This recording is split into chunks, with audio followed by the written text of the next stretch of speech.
This week we have been looking at the 5 factors that influence climate. We have got latitude. Latitude is where on the earth it is according to the lines of latitude.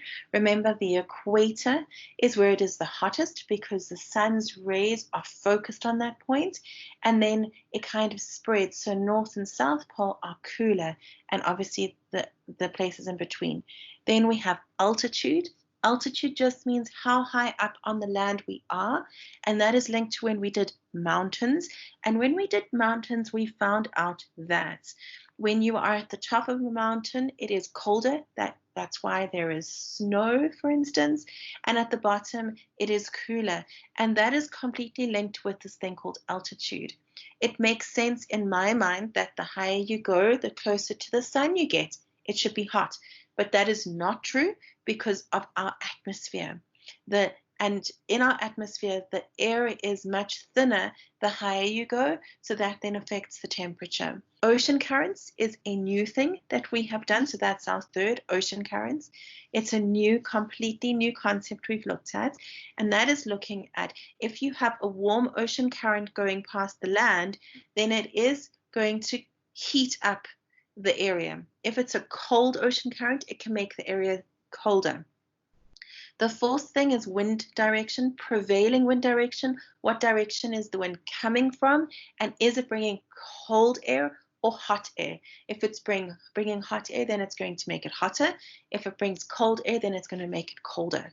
Okay, and then the fifth thing is the distance from the sea. Is it on the coast? Because then the ocean can affect it. Or is it inland and then the ocean can't affect it? So I'm going to go through the work that you got to do this week for homework. Okay, so climate detectives. We've got A and B are our first ones that we're going to look at, and it says to us, it is warmer at location A over here than at location B, and you need to choose 2. Now this is completely looking at your latitude. Okay, so very important to note that A is on the equator, and remember, we know that it is hotter at the equator. Why? Because the sun's rays are stronger at the equator because it's the center of the earth. So let's see what else it says. It says the sun's rays heat a smaller area of land at the equator, so temperatures are higher. Okay, small area, focused heat. Okay, I think that one is probably your correct answer. So I'm going to say that it's definitely A. Okay, then it says the sun's rays heat a large area of land at the equator, so temperatures are lower. It's a very focused area, so that is not true. Then we're going to look at the next 2. Location A is nearer the equator, so it's cooler. Okay, it's near the equator, but it's not cooler. Remember, our whole idea from 4th grade even where you got taught in science about space and the earth and how we rotate around the sun. And D says location A is nearer the equator, so will be warmer, and that is absolutely the correct answer. Okay, so you've got 2 answers like that. Then number 2 says to you, it is warmer at location D than at location C. Okay, and this has got to do with altitude and mountains. Okay, now remember, when you are in the mountains, it is cooler the higher you are, and it is warmer as you go further down. So temperatures decrease with height above sea level, or temperatures increase with height above sea level. Decrease means go down.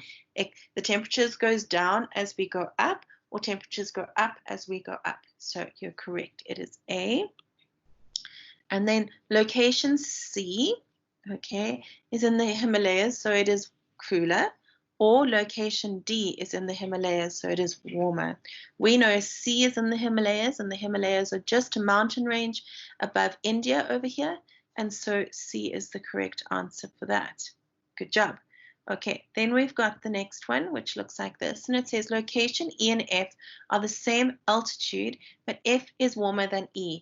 This is to do with the fact that you have 2 areas that are on the same latitude, so they will get the same amount of sunshine, in essence, or the same warmth from the sun. And so you've got that they're on the same latitude, but there's 2 things, okay? There's ocean currents, and there's also the fact that E might does not look like that it is right on the coast. It looks like it's a little bit inland, and F looks like it's completely on the coast. So next to E, you've got cold water currents, and next to F, you've got hot. Now, there are some hot ones here, but they're not very close to E, so that one would not be for E. So answering in that, you would say that E is close to cold water currents, but also that E is not on the coast, okay? E is inland, so it does not get affected by the ocean currents as much, and F is surrounded by warm ocean currents and is on the coast.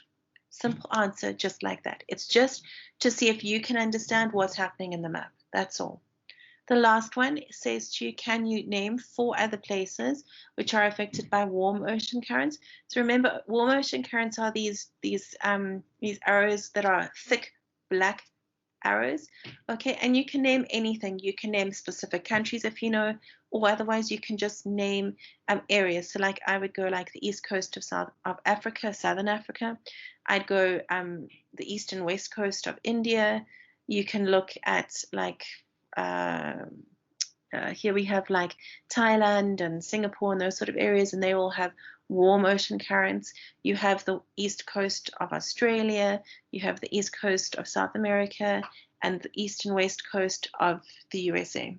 Okay, and that pretty much is all you needed to do for me this week. So I hope that makes sense to you, and I hope that with all of what we've done this year, you can kind of see how it's all come together.